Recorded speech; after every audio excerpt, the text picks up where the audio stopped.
राम मनोहर लोहिया भारतीय राजनेता डॉक्टर राम मनोहर लोहिया, जन्म 23 मार्च 1910, मृत्यु 12 अक्टूबर 1967, भारत के स्वतंत्रता संग्राम के सेनानी, प्रखर चिंतक तथा समाजवादी राजनेता थे। सामान्य तथ्य: राम मनोहर लोहिया, जन्म, जीवन वृत्त, आरंभिक जीवन एवं शिक्षा। डॉक्टर राम मनोहर लोहिया का जन्म 23 मार्च 1910 को उत्तर प्रदेश के अयोध्या जनपद में वर्तमान अंबेडकर नगर जनपद नामक स्थान में हुआ था।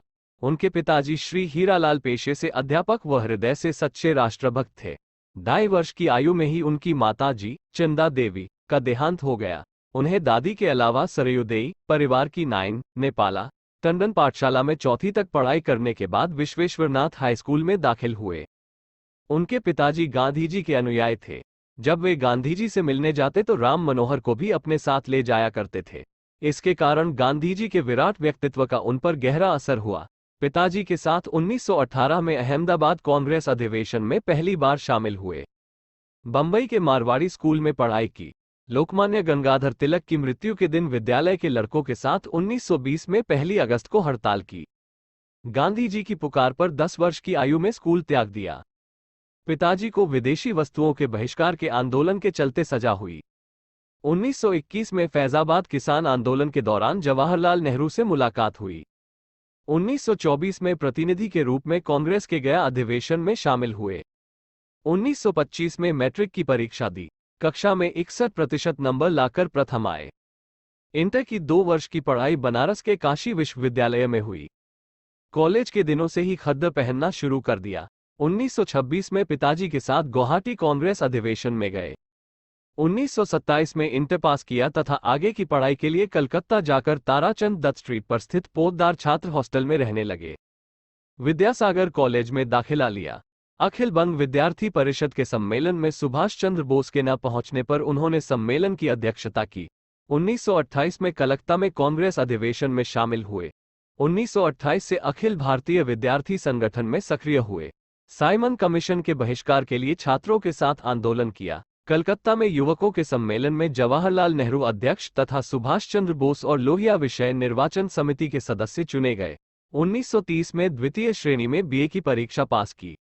यूरोप प्रवास 1930 जुलाई को लोहिया अग्रवाल समाज के कोष से पढ़ाई के लिए इंग्लैंड रवाना हुए। वहां से वे बर्लिन गए। विश्वविद्यालय के नियम के अनुसार उन्होंने प्रसिद्ध अर्थशास्त्री प्रो बना जेम्बार्ट को अपना प्राध्यापक चुना।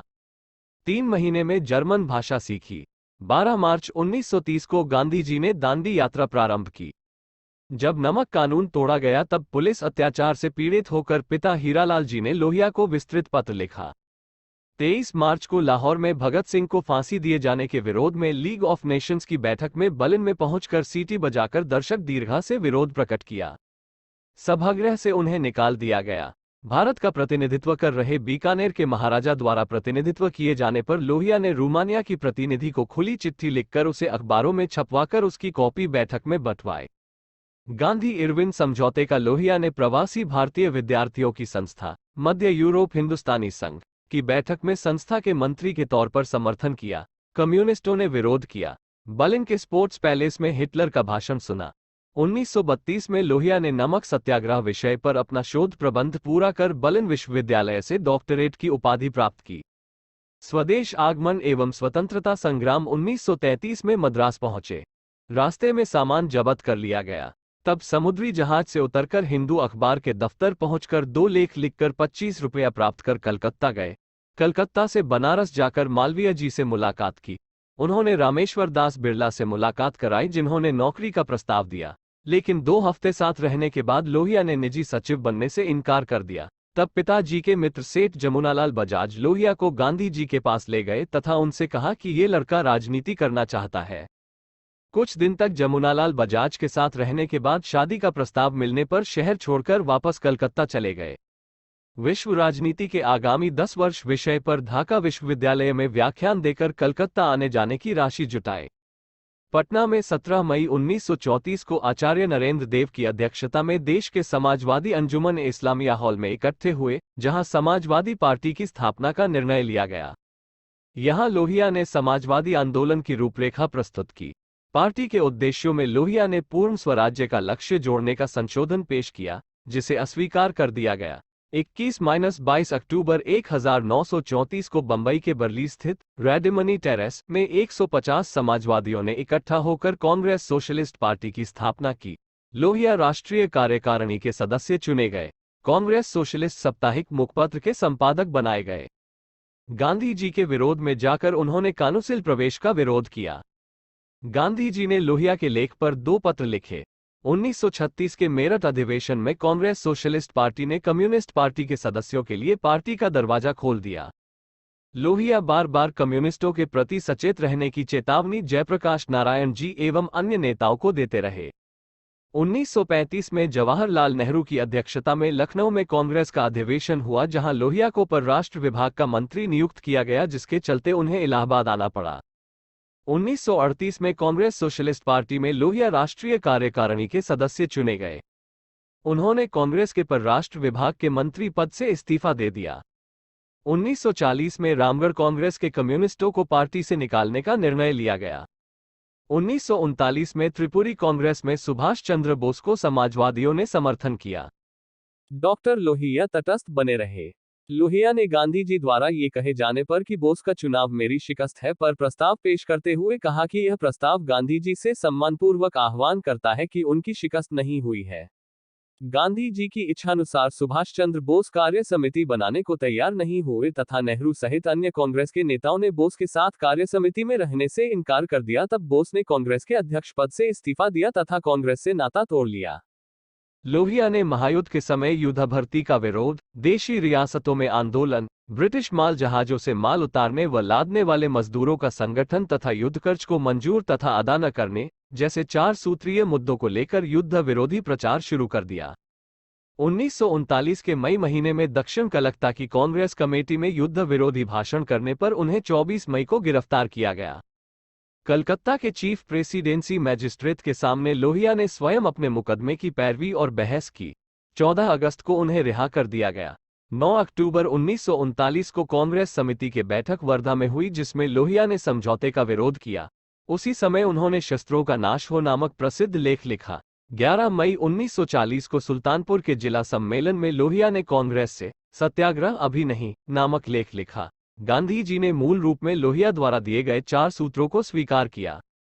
7 जून 1940 को डॉक्टर लोहिया को 11 मई को दोस्तपुर, सुल्तानपुर में दिए गए भाषण के कारण गिरफ्तार किया गया। उन्हें कोतवाली में सुल्तानपुर में इलाहाबाद के स्वराज भवन से ले जाकर हथकड़ी पहनाकर रखा गया। 1 जुलाई 1940 को भारत सुरक्षा कानून की धारा 38 के तहत 2 साल की सख्त सजा हुई। सजा सुनाने के बाद उन्हें 12 अगस्त को बरेली जेल भेज दिया गया। 15 जून 1940 को गांधी जी ने हरिजन में लिखा कि मैं युद्ध को गैर कानूनी मानता हूं, किंतु युद्ध के खिलाफ मेरे पास कोई योजना नहीं है, इस वास्ते मैं युद्ध से सहमत हूं।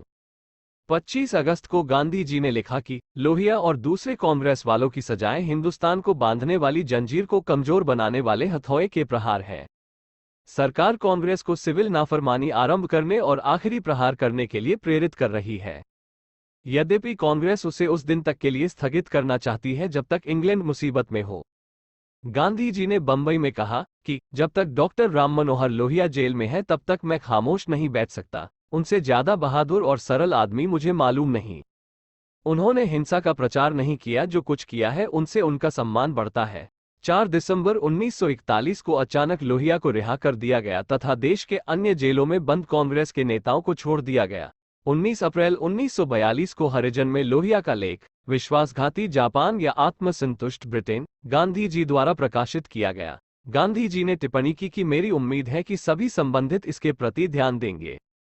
सन 1942 में इलाहाबाद में कांग्रेस का अधिवेशन हुआ, जहां लोहिया ने खुलकर नेहरू का विरोध किया। इसके बाद अल्मोड़ा जिला सम्मेलन में लोहिया ने नेहरू को झट पलटने वाला नट कहा। गांधी जी के साथ 1 सप्ताह रहकर लोहिया ने गांधी जी को वायसराय के नाम पत्र लिखने के लिए प्रेरित किया, जिसमें गांधी जी ने लिखा कि अहिंसानिष्ठ सोशलिस्ट डॉक्टर लोहिया ने भारतीय शहरों को बिना पुलिस व फौज के शहर घोषित करने की कल्पना निकाली है। लोहिया जी के द्वारा दुनिया की सभी सरकारों को नई दुनिया की बुनियाद बनाने की योजना की कल्पना गांधी जी के सामने रखी गई, जिसमें एक देश की दूसरे देश में जो पूंजी लगी है उसे जब्त करना, सभी लोगों को संसार में कहीं भी आने जाने व बसने का अधिकार देना, दुनिया के सभी राष्ट्रों को राजनैतिक आजादी तथा विश्व नागरिकता की बात कही गई थी। गांधी जी ने इसे हरिजन में छापा और अपनी ओर से समर्थन भी किया तथा अंग्रेजों के खिलाफ जल्दी लड़ाई छेड़ने को लेकर गांधी जी ने 10 दिन रुकने के लिए लोहिया को कहा। 10 दिन बाद 7 अगस्त 1942 को गांधी जी ने 3 घंटे तक भाषण देकर कहा कि हम अपनी आजादी लड़कर प्राप्त करेंगे। अगले दिन 8 अगस्त को भारत छोड़ो प्रस्ताव बंबई में बहुमत से स्वीकृत हुआ। गांधी जी ने करो या मरो का संदेश दिया। भारत छोड़ो आंदोलन 9 अगस्त 1942 को जब गांधी जी व अन्य कांग्रेस के नेता गिरफ्तार कर लिए गए, तब लोहिया ने भूमिगत रहकर भारत छोड़ो आंदोलन को पूरे देश में फैलाया। लोहिया, अच्युत पटवर्धन, सादिक अली, पुरुषोत्तम टिकरम दास, मोहनलाल सक्सेना, रामनंदन मिश्रा, सदाशिव महादेव जोशी, साने गुरुजी, कमलादेवी चट्टोपाध्याय, अरुणा आसिफ अली, सुचेता कृपलानी और पूर्णिमा बनर्जी आदि नेताओं का केंद्रीय संचालन मंडल बनाया गया। लोहिया पर नीति निर्धारण कर विचार देने का कार्यभार सौंपा गया। भूमिगत रहते हुए जंगजू आगे बढ़ो, क्रांति की तैयारी करो, आजाद राज्य कैसे बने जैसी पुस्तिकाएं लिखी। 20 मई 1944 को लोहिया जी को बंबई में गिरफ्तार कर लिया गया। गिरफ्तारी के बाद लाहौर किले की एक अंधेरी कोठरी में रखा गया जहां 14 वर्ष पहले भगत सिंह को फांसी दी गई थी। पुलिस द्वारा लगातार उन्हें यातनाएं दी गई। 15-15 दिन तक उन्हें सोने नहीं दिया जाता था। किसी से मिलने नहीं दिया गया। 4 महीने तक ब्रश या पेस्ट तक भी नहीं दिया गया। हर समय हथकड़ी बांधे रखी जाती थी। लाहौर के प्रसिद्ध वकील जीवनलाल कपूर द्वारा हैबियस कार्पस की दरखास्त लगाने पर उन्हें तथा जयप्रकाश नारायण को स्टेट प्रिजनर घोषित कर दिया गया। मुकदमे के चलते सरकार को लोहिया को पढ़ने लिखने की सुविधा देनी पड़ी। पहला पत्र लोहिया ने ब्रिटिश लेबर पार्टी के अध्यक्ष प्रो हेरल्ड जे. लास्की को लिखा जिसमें उन्होंने पूरी स्थिति का विस्तृत ब्यौरा दिया। 1945 में लोहिया को लाहौर से आगरा जेल भेज दिया गया। द्वितीय विश्व युद्ध समाप्त होने पर गांधी जी तथा कांग्रेस के नेताओं को छोड़ दिया गया। केवल लोहिया व जयप्रकाश ही जेल में थे। इसी बीच अंग्रेजों की सरकार और कांग्रेस के बीच समझौते की बातचीत शुरू हो गई। इंग्लैंड में लेबर पार्टी की सरकार बन गई। सरकार का प्रतिनिधि मंडल डॉक्टर लोहिया से आगरा जेल में मिलने आया। इस बीच लोहिया के पिता हीरालाल जी की मृत्यु हो गई, किंतु लोहिया जी ने सरकार की कृपा पर पेरोल पर छूटने से इनकार कर दिया। 11 अप्रैल 1946 को लोहिया को आगरा जेल से रिहा कर दिया गया। 15 जून को लोहिया ने गोवा के पंजिम में गोवा मुक्ति आंदोलन की पहली सभा ली। लोहिया को 18 जून को गोवा मुक्ति आंदोलन की शुरुआत के दिन ही गिरफ्तार कर लिया गया। 14 अगस्त 1946 को हरिजन में गांधी जी ने लिखा कि लोहिया को बधाई दी जानी चाहिए। 30 दिसंबर 1946 को नवाखली में हिंदू और मुसलमान के बीच के अविश्वास को दूर करने में गांधी जी के साथ विस्तृत कार्यक्रम तैयार किया।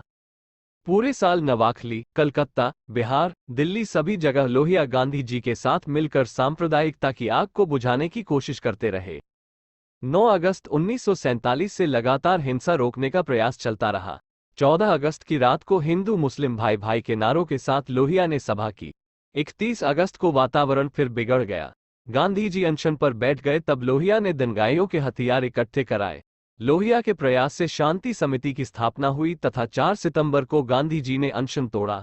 29 सितंबर को बेलगांव में लोहिया को फिर गिरफ्तार कर लिया गया। 26, 27, 28 फरवरी 1947 को सोशलिस्ट पार्टी की कार्यकारिणी की बैठक में तटस्थ रहने का निर्णय लिया गया। स्वतंत्रता प्राप्ति के बाद जनवरी 1947 में लोहिया ने नेपाली राष्ट्रीय कांग्रेस को स्थापित करने तथा राणाशाही के विरुद्ध सत्याग्रह प्रारंभ करने की पहल की। 25 जनवरी 1948 को बंबई हड़ताल को लेकर लोहिया जी ने गांधी जी से हड़ताल का समर्थन मांगा। 28 जनवरी को गांधी जी ने कहा कि कल आना, कल पेट भर की बात होगी। 30 जनवरी को लोहिया जब बिरला भवन के लिए निकले तब उन्हें गांधी जी की हत्या की खबर सुनने को मिली।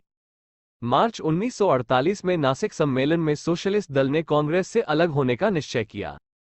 लोहिया की प्रेरणा से रियासतों की समाप्ति का आंदोलन 650 रियासतों में समाजवादी चला रहे थे। 2 जनवरी 1948 को रीवा में हमें चुनाव चाहिए, विभाजन रद्द करो के नारे के साथ आंदोलन किया गया, जिसमें पुलिस ने गोली चलाई। 4 आंदोलनकारी शहीद हुए। 1949 को सोशलिस्ट पार्टी द्वारा लोहिया के नेतृत्व में नेपाली कांग्रेस के पूर्व अध्यक्ष विश्वेश्वर प्रसाद कोइराला के आमरण अनशन तथा नेपाल में राणाशाही के अत्याचार के खिलाफ सभा की गई। नेपाली दूतावास की ओर जब जुलूस बढ़ा तब लाठी चार्ज किया गया। लोहिया को गिरफ्तार किया गया। 20 जून को देश भर में लोहिया दिवस मनाया गया। मुकदमे में 2 महीने की कैद हुई। 3 जुलाई को उन्हें रिहा कर दिया गया। सन 1949 में पटना में सोशलिस्ट पार्टी का दूसरा राष्ट्रीय सम्मेलन हुआ। इसी सम्मेलन में लोहिया ने चौखंभा राज्य की कल्पना प्रस्तुत की। पटना में हिंद किसान पंचायत की स्थापना भी हुई, जिसका अध्यक्ष लोहिया को चुना गया। 25 नवंबर 1949 को लखनऊ में 1 लाख किसानों ने विशाल प्रदर्शन किया। 26 फरवरी 1950 को रीवा में हिंद किसान पंचायत का पहला राष्ट्रीय अधिवेशन हुआ। दिल्ली में 3 जून 1951 को जनवाणी दिवस पर प्रदर्शन किया गया। रोजी रोटी कपड़ा दो, नहीं तो गद्दी छोड़ दो प्रदर्शनकारियों का मुख्य नारा था। 14 जून 1951 को सागर स्टेशन में लोहिया को गिरफ्तार कर बेंगलुरु के हवालात में बंद कर दिया गया। 3 जुलाई को लोहिया छूटे। 24 जुलाई को वे विश्व सरकार के समर्थकों के सम्मेलन में स्वीडन की राजधानी स्टॉकहोम गए। 17 साल बाद वे पुनः बर्लिन पहुंचे। लोहिया इंग्लैंड, पश्चिम अफ्रीका, दक्षिण पश्चिम एशिया के कई देशों में गए। इसराइल से होकर 15 नवंबर को स्वेदेश लौटे। 1951 में लोहिया को 3 जुलाई को समाजवादियों के अंतर्राष्ट्रीय सम्मेलन में बुलाया गया। सम्मेलन में जर्मनी, युगोस्लाविया, अमेरिका, हवाई, जापान, हांगकांग, थाई देश, सिंगापुर, मलाया, इंडोनेशिया तथा लंका भी गए। लोहिया विश्व प्रसिद्ध वैज्ञानिक आइंस्टीन से प्रिंसटन में मिले। आइंस्टीन ने कहा कि किसी मनुष्य से मिलना कितना अच्छा होता है, आदमी कितना अकेला पड़ जाता है। लोहिया ने अमेरिका में सैकड़ों स्थानों पर भाषण किए। उस समय उन्होंने एशिया की समस्त सोशलिस्ट पार्टियों का संगठन निर्मित करने का विचार बनाया। 25 मार्च से 29 मार्च 1952 में एशियाई सोशलिस्ट कॉन्फ्रेंस हुई, लेकिन इसमें लोहिया शामिल नहीं हो सके। जयप्रकाश नारायण भारतीय प्रतिनिधिमंडल के नेता बनकर रंगून गए। मई 1952 में पंचमढ़ी में सोशलिस्ट पार्टी का सम्मेलन हुआ। आम चुनाव में हार के बाद लोहिया ने चुनावों की पराजय की शव परीक्षा के बदले ठोस विचारों की ओर पार्टी को ले जाने का विचार दिया। गुजरात पार्टी सम्मेलन में इतिहास चक्र की नई व्याख्या लोहिया द्वारा प्रस्तुत की गई। 24-25 सितंबर 1952 में सोशलिस्ट पार्टी की जनरल काउंसिल बैठक में किसान मजदूर प्रजा पार्टी और सोशलिस्ट पार्टी के विलय का निर्णय लिया गया। इस तरह प्रजा सोशलिस्ट पार्टी का जन्म हुआ। 29 से 31 दिसंबर 1953 को प्रजा सोशलिस्ट पार्टी का पहला सम्मेलन इलाहाबाद में हुआ। वहां लोहिया ने इलाहाबाद थीसिस प्रस्तुत की। लोहिया को उनके मना करने के बावजूद पार्टी का राष्ट्रीय महामंत्री चुना गया। 13-14 मई 1954 को उत्तर प्रदेश प्रजा सोशलिस्ट पार्टी द्वारा नहर रेट की बढ़ोतरी के खिलाफ आंदोलन शुरू किया गया। 4 जुलाई 1954 को फारुखाबाद में वाणी स्वतंत्रता के संघर्ष को लेकर भाषण दिए जाने के कारण गिरफ्तार किया गया। नागपुर में 26-28 नवंबर 1954 के बीच केरल गोलीकांड पर विचार करने के लिए सम्मेलन हुआ। लोहिया केरल मंत्रिमंडल से इस्तीफा मांग चुके थे। 31 दिसंबर 1955 तथा 1 जनवरी 1956 को सोशलिस्ट पार्टी का स्थापना हुई। लखनऊ में लोहिया के नेतृत्व में 1 लाख किसानों का प्रदर्शन हुआ। 1956 में लोहिया ने मैनकाइंड नामक पत्रिका शुरू की। सोशलिस्ट पार्टी का प्रथम वार्षिक अधिवेशन भारत के मध्य बिंदु मध्य प्रदेश के ग्राम सिहोरा में 28, 29, 30 दिसंबर 1956 को हुआ। 2 नवंबर 1957 को Lohia criminal law amendment act की धारा 7 के तहत डाकिये से कुछ कहने पर अकारण गिरफ्तार कर लिया गया। 12 नवंबर 1958 को लोहिया पूर्वोत्तर के दौरे पर निकले, जहां उन्हें दौरा करने से रोक दिया गया। 1 साल बाद फिर उसी स्थान उर्वशियम नेफा से लोहिया ने पूर्वोत्तर में प्रवेश किया, जहां उन्हें गिरफ्तार कर लिया गया। 17 अप्रैल 1960 को कानपुर के सर्किट हाउस में अनाधिकृत प्रवेश करने के कारण अपराध बताकर उन्हें पुनः गिरफ्तार किया गया। 1961 में अंग्रेजी हटाओ आंदोलन के दौरान लोहिया की सभा पर मद्रास में पत्थर बरसाए गए। 1961 में लोहिया एथेंस, रोम और काहिरा गए। 1962 में चुनाव हुआ। लोहिया नेहरू के विरुद्ध फूलपुर में चुनाव मैदान में उतरे। 11 नवंबर 1962 को कलकत्ता में सभा कर लोहिया ने तिब्बत के सवाल को उठाया। 1963 के फारुखाबाद के लोकसभा उपचुनाव में लोहिया 58,000 मतों से चुनाव जीते। लोकसभा में लोहिया की 3 आना बनाम 15 आना की बहस अत्यंत चर्चित रही, जिसमें उन्होंने 18 करोड़ आबादी के 4 आने पर जिंदगी काटने तथा प्रधानमंत्री पर 25,000 रुपये प्रतिदिन खर्च करने का आरोप लगाया। 9 अगस्त 1965 को लोहिया को भारत सुरक्षा कानून के अंतर्गत गिरफ्तार किया गया। अंग्रेजी हटाओ आंदोलन। लोहिया जानते थे कि विधायिका, कार्यपालिका और न्यायपालिका में अंग्रेजी का प्रयोग आम जनता की प्रजातंत्र में 100% भागीदारी के रास्ते का रोड़ा है। उन्होंने इसे सामंती भाषा बताते हुए इसके प्रयोग के खतरों से बारंबार आगाह किया और बताया कि यह मजदूरों, किसानों और शारीरिक श्रम से जुड़े आम लोगों की भाषा नहीं है। उन्होंने लिखा, यदि सरकारी और सार्वजनिक काम ऐसी भाषा में चलाए जाएं, जिसे देश के करोड़ों आदमी न समझ सके, तो ये केवल एक प्रकार का जादू टोना होगा। दुख की बात है कि लोहिया के अंग्रेजी हटाओ आंदोलन 1957 को हिंदी का वर्चस्व स्थापित करने की कोशिश के तौर पर देखा गया, जबकि लोहिया ने बार बार यह स्पष्ट किया कि अंग्रेजी हटाओ का अर्थ हिंदी लाओ कदापि नहीं है। उन्होंने क्षेत्रीय भाषाओं की उन्नति और उनके प्रयोग की खुलकर वकालत की। उनके अनुसार अंग्रेजी हटाओ का अर्थ मातृभाषा लाओ था। उबरकर आत्मविश्वास से भर देने का स्वप्न था। मैं चाहूंगा कि हिंदुस्तान के साधारण लोग अपने अंग्रेजी के अज्ञान पर लजाएं नहीं, बल्कि गर्व करें। इस सामंती भाषा को उन्हीं के लिए छोड़ दें जिनके माँ बाप अगर शरीर से नहीं तो आत्मा से अंग्रेज रहे हैं। हालांकि लोहिया भी जर्मनी यानी विदेश से पढ़ाई करके आए थे, लेकिन उन्हें उन प्रतीकों का एहसास था जिनसे इस देश की पहचान है। शिवरात्रि पर चित्रकूट में रामायण मेला उन्हीं की संकल्पना थी, जो सौभाग्य से अभी तक अनवरत चला आ रहा है। आज भी जब चित्रकूट के उस मेले में हजारों भारतवासियों की भीड़ स्वयमेव जुटती है तो लगता है कि ये ही है जिनकी चिंता लोहिया को थी। लेकिन आज इनकी चिंता करने के लिए लोहिया के लोग कहाँ हैं? राजनीतिक शुचिता के पक्षधर लोहिया ही थे, जो राजनीति की गंदी गली में भी शुद्ध आचरण की बात करते थे। वे एकमात्र ऐसे राजनेता थे जिन्होंने अपनी पार्टी की सरकार से खुलेआम त्यागपत्र की मांग की, क्योंकि उस सरकार के शासन में आंदोलनकारियों पर गोली चलाई गई थी। ध्यान रहे, स्वाधीन भारत में किसी भी राज्य में ये पहली गैर कांग्रेसी सरकार थी। हिंदुस्तान की राजनीति में तब सफाई और भलाई आएगी जब किसी पार्टी के खराब काम की निंदा उसी पार्टी के लोग करें। और मैं ये याद दिला दूं कि मुझे ये कहने का हक है कि हम ही हिंदुस्तान में एक राजनीतिक पार्टी हैं जिन्होंने अपनी सरकार की भी निंदा की थी, और सिर्फ निंदा ही नहीं की बल्कि एक मायने में उसको इतना तंग किया कि उसे हट जाना पड़ा। कर्मवीर लोहिया जी केवल चिंतक ही नहीं, एक कर्मवीर भी थे। उन्होंने अनेक सामाजिक, सांस्कृतिक एवं राजनैतिक आंदोलनों का नेतृत्व किया। सन 1942 में भारत छोड़ो आंदोलन के समय उषा मेहता के साथ मिलकर उन्होंने गुप्त रेडियो स्टेशन चलाया। 18 जून 1946 को गोवा को पुर्तगालियों के आधिपत्य से मुक्ति दिलाने के लिए उन्होंने आंदोलन आरंभ किया। अंग्रेजी को भारत से हटाने के लिए उन्होंने अंग्रेजी हटाओ आंदोलन चलाया। सप्त क्रांतियां लोहिया अनेक सिद्धांतों, कार्यक्रमों और क्रांतियों के जनक हैं। वे सभी अन्यायों के विरुद्ध एक साथ जिहाद बोलने के पक्षपाती थे। उन्होंने एक साथ 7 क्रांतियों का आह्वान किया। वे 7 क्रांतियां ये थी: 1. नर नारी की समानता के लिए क्रांति। 2. चमड़ी के रंग पर रची राजकीय, आर्थिक और दिमागी असमानता के खिलाफ क्रांति। 3. संस्कारगत, जन्मजात जाति प्रथा के खिलाफ और पिछड़ों को विशेष अवसर के लिए क्रांति। 4. परदेसी गुलामी के खिलाफ और स्वतंत्रता तथा विश्व लोक राज के लिए क्रांति। 5. निजी पूंजी की विषमताओं के खिलाफ और आर्थिक समानता के लिए तथा योजना द्वारा पैदावार बढ़ाने के लिए क्रांति। 6. निजी जीवन में अन्यायी हस्तक्षेप के खिलाफ और लोकतंत्री पद्धति के लिए क्रांति।